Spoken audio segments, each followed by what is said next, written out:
2 கொரிந்தியர் எடுத்துக்கொள்ளலாம்.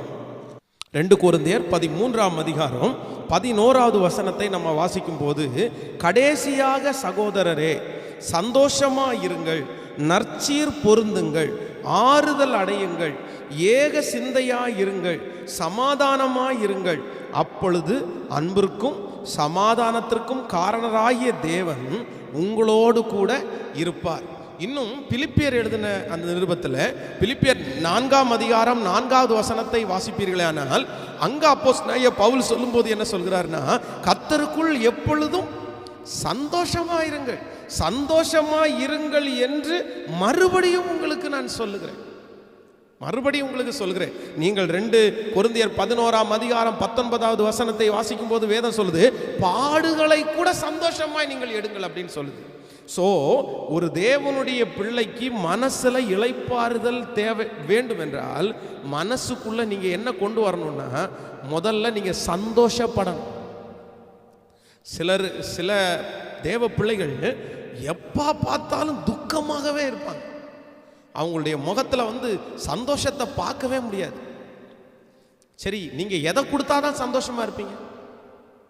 நீங்க எதை கொடுத்தாதான் சந்தோஷமா இருப்பீங்க? சிலருக்கு எது கொடுத்தாலும் சந்தோஷம் வரவே வராது, சந்தோஷப்படுத்தவே முடியாது. பாருங்களேன், அந்த மாதிரி இருக்காதீங்க, அந்த மாதிரி இருக்காதீங்க. எப்பொழுதும் ஆண்டவருடைய பிள்ளைகள் அதான் பாடுகளில் கூட ஒரு தேவனுடைய பிள்ளைக்கு சந்தோஷமா இருக்க முடியுமா? பாடுகளில் கூட சந்தோஷமா இருக்க முடியும். அப்போஸ்தலனாகிய பவுல் பிலிப்பியருக்கு எழுதின நிருபத்தை எழுதும் போது சிறைச்சாலையிலிருந்து எழுதுகிறான். சிறைச்சாலையிலிருந்து எழுதும் போது எப்படி எழுதுறான்னா, கர்த்தருக்குள்ள எப்பொழுதும் சந்தோஷமா இருங்க. அப்போ மனசுக்குள்ள சந்தோஷம் இருந்திருக்குது, சந்தோஷம் இருந்திருக்குது. ஆனா இன்னைக்கு சில சூழ்நிலையில் ஏதோ ஒரு சின்ன கஷ்டம் வந்தாலே உடனே மனசு முழுக்க ஒரு துக்கம் வருது, உடனே சோகம் வந்துடுது. அவங்க அப்படியே கஷ்டப்பட்டுட்டு இருக்காங்க. இல்லை ஆண்டவருடைய பிள்ளைகளே, உங்களை நீங்க தான் சந்தோஷப்படுத்திக்கணும். உங்களுடைய சந்தோஷத்தை நீங்க தட்டி எழுப்பணும். நீங்க இருக்கிற இடத்துல 10 பேர் சந்தோஷமா இருக்கணும். நீங்க யாருக்கும் துக்கமா இருக்கக்கூடாது. உங்களிடத்திலிருந்து துக்கத்தை ஜனங்கள் பார்க்கவே கூடாது. சில நேரத்தில் ஆண்டவர் அந்த பாடுகள் வழியா நம்ம நடத்துவார். ஆனா நம்மளை நம்ம மகிழ்ச்சி ஆக்கிக்கணும், சந்தோஷமா உண்டு பண்ணணும். நான் அடிக்கடி பிரசங்கத்தில் சொல்லியிருக்கிறேன், சந்தோஷம் என்கிறது சாப்பாட்டுலையோ, சந்தோஷம் என்கிறது கார்லையோ, சந்தோஷம் என்கிறது குடியிருக்கிற வீட்டிலையோ இல்லவே இல்லை. கஞ்சி கொடுத்துட்டும் ஒருத்தன் சந்தோஷமா இருக்க முடியும், பிரியாணி சாப்பிட்டும் ஒருத்தன் சந்தோஷமா இருக்க முடியும். பிரியாணி சாப்பிட்ற ஒருத்தன் துக்கமா இருக்க முடியும், கஞ்சி சாப்பிட்ற ஒருத்தன் சந்தோஷமா இருக்க முடியும். ஸோ சந்தோஷம் என்கிறது பொருளை டிபெண்ட் பண்ணி இல்லவே இல்லை. நிறைய பேர் சொல்லுவாங்க, பாஸ்டர் இந்த வீடு மட்டும் எனக்கு கிடைக்கணும் அவ்வளோதான் நான் சந்தோஷமா இருப்பேன், இந்த மொபைல் மட்டும் எனக்கு கிடைக்கணும் நான் சந்தோஷமா இருக்கேன், இந்த கார் மட்டும் எனக்கு கிடைக்கிற சந்தோஷமா இருப்பேன், இந்த பைக் மட்டும் எனக்கு கிடைச்சா சந்தோஷமா இருப்பேன். இல்லப்பா, இல்லை இல்லை இல்லை இல்லை. சந்தோஷம் என்கிறது ஒவ்வொரு தேவனுடைய பிள்ளையும் உருவாக்குற ஒரு சக்தி. எந்த சூழ்நிலையிலையும், அதான் நான் எந்த நிலைமையில் இருந்தாலும் மனரம்யமாக இருக்க கற்றுக்கொண்டேன். வாழ்ந்திருக்கவும் எனக்கு தெரியும், தாழ்ந்திருக்கவும் தெரியும். என் நிலையிலும் எப்படிப்பட்ட சூழ்நிலையிலும் நான் இருக்கிறதற்கு நான் போதிக்கப்பட்டிருக்கிறேன். அப்படிப்பட்ட விசுவாசம் உங்களுக்குள்ள வருமா? இந்த முழங்கால் யுத்த ஜெபத்தில் இன்றைக்கு இந்த சூழ்நிலை எல்லாம் தேசத்தில் வித்தியாசமான சூழ்நிலை நடந்துட்டு இருக்குது. நிறைய பேருக்கு மனசு முழுக்க துக்கம். ஏன் அப்படின்னா, ஒரே துக்கமான செய்தியே கேட்குறாங்க. டிவியை திறந்தா துக்கமான செய்தியை கேட்குறாங்க. துக்கமான செய்தியை கேட்டு கேட்டு கேட்டு இவங்களும் துக்கமாறாங்க. நான் சொல்கிறேன், 1000 துக்கங்கள் நம்மை சுற்றி இருந்தாலும் சரி, நம்ம சந்தோஷமாக இருந்து தான் ஆகணும். ஆண்டவர் சொல்கிறார், துக்கப்படுகிறவர்களோடு சேர்ந்து துக்கப்படுங்க. அதுக்காக துக்கமே வாழ்க்கை ஆயிடக்கூடாதுல்ல. நீங்கள் எப்போ சந்தோஷமாக இருப்பீங்க? அதனால் இன்று ஆண்டவருடைய பிள்ளைகளை, உங்கள் மனசுக்கு இளைப்பாறுதல் வேண்டுமே ஆனால் நீங்கள் கண்டிப்பாக சந்தோஷமாக இருந்தே தான். 4 பேர் கூட இருக்கீங்களா, கொஞ்சம் சிரிச்சிரு சந்தோஷமா இருங்க. ஆண்டவர் சொல்றாரு, சகோதரர்கள் ஒருமித்து வாசம் பண்ணுவது எத்தனை நன்மையும் இன்பவுமா இருக்கிறது. ஆண்டவருடைய பிள்ளைகள் ஒருவரோடு ஒருவர் பேசிக்கொள்ளுவார்கள். ஆண்டவர் அதை கூர்ந்து கவனிக்கிறார் ஆண்டவர். அதனால நீங்க சந்தோஷமா இருக்கிறது ஆண்டவர் பிரியம். 4 பேர் சேர்ந்து hi hello praise the Lord, இல்லைன்னா ஒருத்தருக்கு ஒரு ஃபோன் பண்ணி ஒரு 2 மினிட்ஸ், ரொம்ப நேரம்லாம் இல்லை, அப்படியே உங்க வீட்டில் 4 பேர் சேர்ந்து இருக்கிறீங்களா, சேர்ந்து எல்லாம் ஆளுக்கு ஒவ்வொரு ரூமில் போய் உட்காந்து அடைஞ்சிட்டு ஆளுக்கு ஒரு புறமாய், ஒருத்தர் டிவி, ஒருத்தர் மொபைலு, ஒருத்தர் அப்படி இருக்கிறத விட்டுட்டு எப்போ எல்லாரும் சேர்ந்து சந்தோஷமா இருப்பீங்க? எப்போ எல்லாரும் சேர்ந்து சந்தோஷமா பேசுவீங்க? எப்போ ஒரு ஜோக் உங்க வீட்டில் பேசுவீங்க? எப்போ எல்லாரும் ஒருத்தருக்கு ஒருத்தர் சிரிப்பீங்க? நிறைய பேர் வீட்டில் அப்படி இல்லை. ப்ளீஸ் தயவு செய்த முழங்கால் யுத்தத்தில் அன்பாய் கேட்கிறேன், சந்தோஷம் என்கிறது கடையில் காசு கொடுத்து வாங்க முடியாதுங்க, வாங்க முடியாதுங்க, உங்களுக்குள்ளேயே இருக்குது.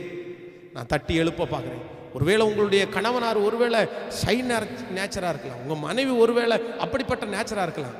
ஆனால் நீங்கள் என்ன பண்ணணும் அப்படின்னா அவங்கள அப்படியே தட்டி கொடுத்து கொண்டு வரணும். அந்த அபிஷேகத்தை கத்த தருவார்.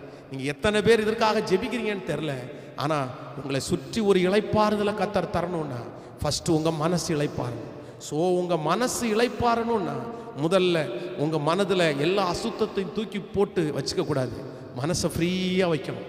நம்பர் 2, நீங்கள் எப்போ சந்தோஷப்பட தொடங்குறீங்களோ, சந்தோஷத்தை கத்தருக்குள்ள மகிழ்ச்சியாக இருக்கிறீங்களோ, அப்போ உங்கள் மனசு அப்படியே இளைப்பாறுதலாக இருக்கும். மனசு இளைப்பாறுதலாக இருக்கும். உங்களை சுற்றி அந்த மனசு இளைப்பாறுதலாக இருந்துச்சுன்னா நீங்கள் போய் படுத்து தூங்குவீங்க, அடுத்த நிமிஷம் நீங்கள் தூங்கிடுவீங்க. உங்களுக்கு ஒரு கவலையுமே இருக்காது. உங்கள் ஹெல்த் ரொம்ப நல்ல ஹெல்த்தாக இருப்பீங்க. நீங்கள் சாப்பிட்றதெல்லாம் உங்களுக்கு உங்கள் சரீரத்துக்கு பலனாக மாறும். இல்லை அப்படின்னா இந்த உலக வாழ்க்கை உங்களுக்கு நரகமாக இருக்கும். ஒவ்வொரு நாளும் நரகத்தில் இருக்கிற மாதிரி இருப்பீங்க. நீங்கள் வேணாம். எத்தனை பேர் என்ன கூட சேர்ந்து ஜெபிக்க போகிறீங்க? இனி நான் சந்தோஷமாக இருப்பேன், இனி நான் மகிழ்ச்சியாக இருப்பேன், துக்கமான செய்திகளை போட்டு போட்டு என்னுடைய மனசை நான் குழப்பிக்க மாட்டேன், என் இருதயத்தை நான் குழப்பிக்க மாட்டேன், அதை இதை நினச்சி நினச்சி நினச்சி என்னுடைய இருதயத்தை துக்கத்தினால நான் நிரப்ப மாட்டேன். நான் எப்பொழுதும் சந்தோஷமாக இருக்கிறதுக்கு ஒரு முயற்சி எடுக்க போகிறேன். எடுக்கிறீர்களா? இது சிறைச்சாலையில் உட்கார்ந்து அப்போஸ்தலனாகிய பவுலால் இருக்க முடியுமானால் உங்களால் இருக்க முடியும். யோபுவை குறித்து வேதம் சொல்லுது, தன்னுடைய வாழ்க்கையில் எல்லாமே அவனை விட்டு போனதுக்கு பிறகும் அவன் போய் ஒரு இடத்துல உட்கார்ந்து கர்த்தருடைய நாமத்தை துதித்து கொண்டு தானே இருக்கிறான். ஆண்டவர் அவனை உயர்த்தினார்ல, உண்மை ஆண்டவர் உயர்த்த மாட்டாரா? சங்கீதக்காரனாகிய தாவீதை குறித்து எல்லா இடங்களிலையும் எத்தனை அனுபவத்துக்குள்ள ஆண்டவர் நடத்தினார். அத்தனை அனுபவத்துக்குள்ளேயும் அவன் சந்தோஷமா தானே ஜெயிச்சான். நான் சொல்றேன், சந்தோஷமா உங்க பிரச்சனையை தாண்டுவீர்களே, ஆனால் இன்னும் பல ஆண்டுகள் நீங்கள் தேவனுக்காக வைராக்கியமாக இருப்பீர்கள். ஜெபிக்க ஆரம்பிக்கலாமா? எல்லாரும் அப்படி வீட்டில் ஸ்தோத்திரம் இருக்கிறவர்கள் முழங்கால நிற்பீங்க, நான் நம்புகிறேன். ஸோ உட்கார்ந்து கொண்டவன் திரும்ப முழங்கால நின்று ஆண்டோடைய சமூகத்தில் கர்த்தரை நோக்கி பார்க்க போகும். Thank you Jesus. இளைப்பாறுதல் தருகிற ஒரு நல்ல தேவன். நான் உனக்கு இளைப்பாறுதல் தருவேன் என்று வாக்கு கொடுக்கிறார். நான் உனக்கு இளைப்பாறுதல் தருவேன் என்று வாக்கு கொடுக்கிறார். அவர் நம்மை கைவிடவே மாட்டார். அவர் நம்மை கைவிடவே மாட்டார். உன்னை நான் கைவிடுவது இல்லை என்று சொன்னார் அல்லவா? ஹல்லேலூயா.